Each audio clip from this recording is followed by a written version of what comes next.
नाकाम रही है ये सब काम करने के लिए? देखिए, पूरे देश भर में जितने भी सरकारें थे, स्वतंत्रता हमें मिलके तकरीबन 75 इयर्स हो गया। आज भी बहुत सारे गांव में बिजली नहीं है, पानी नहीं है। अभी भी हमारे माताओं को गढ़ उठा के चलना पड़ता है। मुंबई जैसे शहर में दिन में 2 घंटे पानी आता है, जहां हैदराबाद नया राज है 24 आवर्स सेफ ड्रिंकिंग वाटर नल से हर एक घर में आता है। तो जब तेलंगाना कर सकता है तो महाराष्ट्र क्यों नहीं कर सकता है? महाराष्ट्र कर सकता है तो देश क्यों नहीं कर सकता? Talking about your specific visit, will you be meeting नहीं है जो बेसिक नेसेसिटीज है, पानी, बिजली, सिंचाई का पानी, पेंशन, ऐसे छोटे छोटे ज़रूरतें भी आज तक इस देश में हम पूरा नहीं कर पा रहे। जो तेलंगाना ने ज़्यादा हद तक 98% हमने पूरा किया है। तो एक टाइम बाउंड मैनर में अगर एक नया राज्य ये काम कर सकता है तो पूरा हिंदुस्तान में ये काम क्यों नहीं हो सकता है? बस ये एजेंडा लेके हम महाराष्ट्र के जनता के पास आए हैं। आगे बहुत ज़्यादा चुनाव आने वाले हैं, बहुत सारे चुनाव आने वाले हैं। सारे चुनावों के बारे में पार्टी इमीडिएटली अनाउंसमेंट भी होगा। हमारा आशा ये है कि महाराष्ट्र के डेवलपमेंट में हम एक प्रोग्रेसिव पार्टनर बीआरएस के तरफ से बन सकते हैं।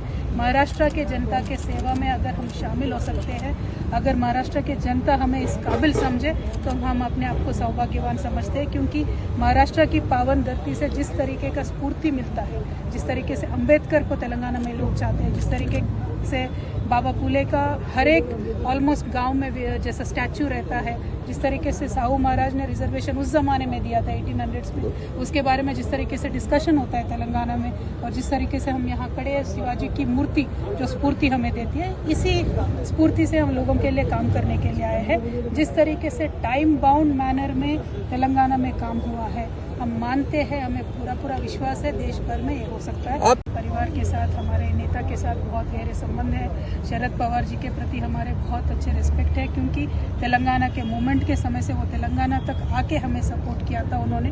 उद्धव जी ठाकरे जी के साथ भी बहुत अच्छे संबंध है। आपने देखा है हाल ही में भी केसीआर साहब आए थे, डिस्कशन हुआ था।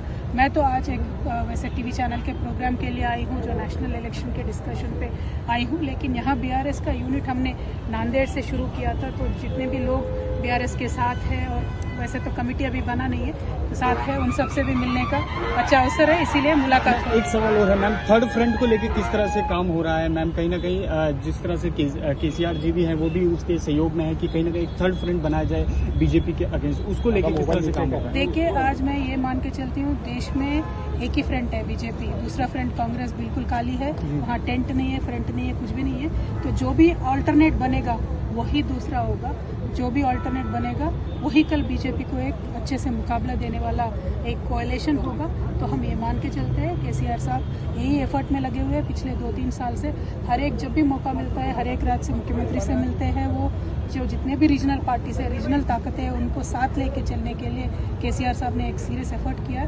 हाल ही में भी हमारे खम्भम में बहुत बड़ा रैली हुआ था, वहाँ पे सीपीआई के नेता आए, आम आदमी पार्टी के नेता आए, अखिलेश जी आए, सभी लोग आए। तो ये प्रयास चलता रहेगा। अब वापस से अम्बेडकर जी के जयंती पे और एक रैली बहुत बड़ा होने वाला है। महाराष्ट्र में आपकी एंट्री, आज छत्रपति शिवाजी महाराज की प्रतिमा को अभिवादन, कहिए क्या इरादे?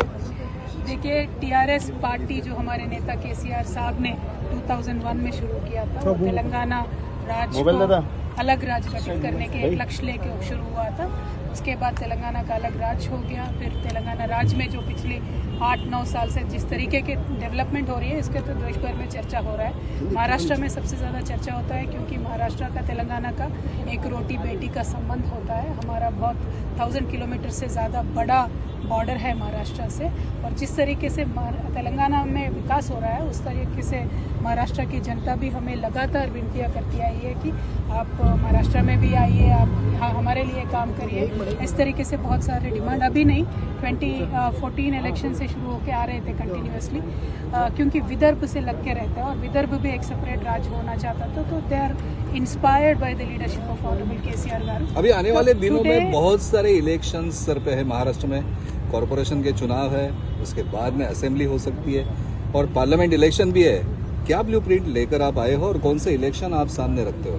देखिए, सबसे ज़्यादा तो एक पीपल्स एजेंडा हम लेके आते हैं। लोगों के भलाई के लिए जिस तरीके से काम होना है इस देश में, हम मानते हैं कि वो हुआ नहीं है। जो बेसिक नेसेसिटीज़ है, पानी, बिजली, सिंचाई का पानी, पेंशन, ऐसे छोटे छोटे ज़रूरतें भी आज तक इस देश में हम पूरा